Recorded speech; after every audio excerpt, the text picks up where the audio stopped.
Hi, my name is Melanie Bradshaw, I'm Motif, and I am the art teacher at Notre Dame Academy. I teach all of the art classes. So this semester, that is Art 1, Art 2, Drawing and Design, Digital Photography, and IB Visual Art. So if your student is taking any of those classes, they'll have me. My background is that I have a BS in Studio Art and Fibers from the University of Wisconsin-Superior. And I have a master's in art education from the University of Illinois at Champaign-Urbana. I've been teaching art for 11 years, and this is my fourth year at Notre Dame. So I started out teaching down in Arkansas. I did elementary school art, and then I taught middle and high school in Minneapolis before moving back to this area to be by family. So that's a little bit about me. About my classes, so they kind of scaffold up. So Art 1 and Art 2 are prerequisite classes for all of the other studio classes. So once students take Art 1, then they can take Digital Photo or Art 2. And then once they take Art 2, they can take all of the rest of the classes that Notre Dame has to offer in the visual arts. Each of my classes has the same set of expectations, the biggest ones being that I expect students to participate. It's a hands-on subject, and so there isn't testing too much. I guess the exception is in digital photo. There's a few quizzes and tests.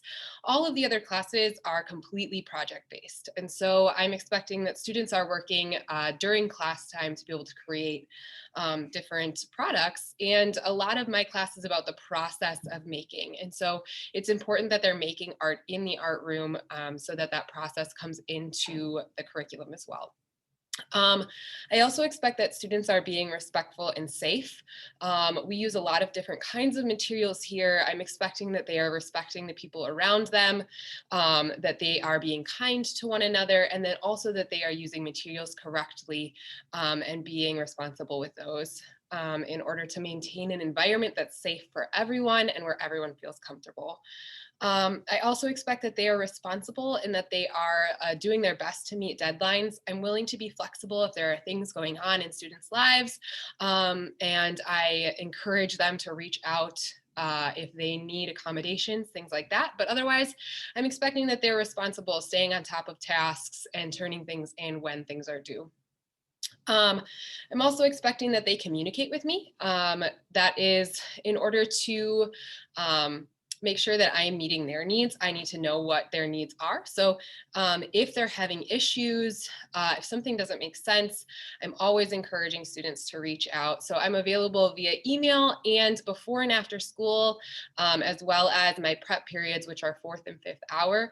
I am more than willing to sit down one-on-one with students, show them things, make videos. I've done all those things. So I really, really encourage kids to communicate. And if they need an extension, to reach out because I am willing to be flexible, but I just need to know ahead of time.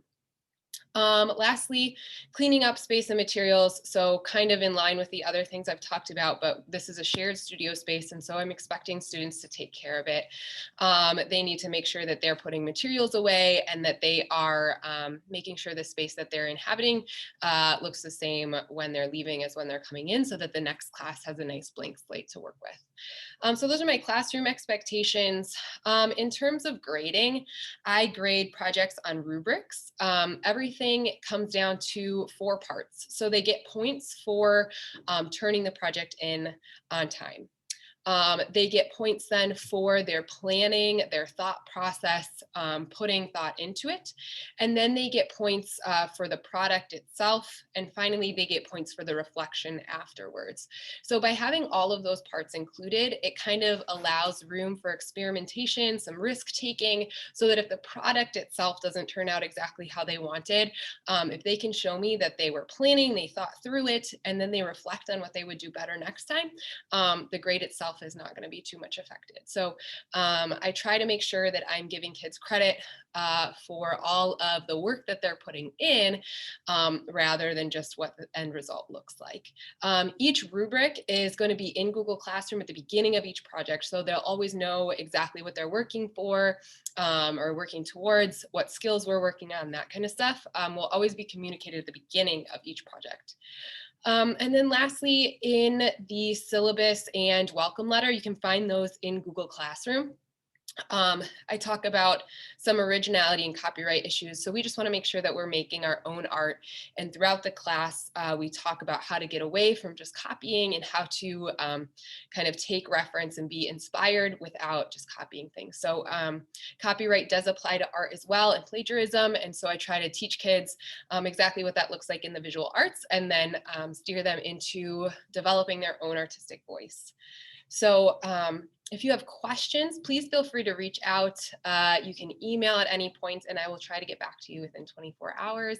I am always, always, always happy to talk to parents about how I can better support students. And so if you have suggestions or questions, please feel free to contact me at any point.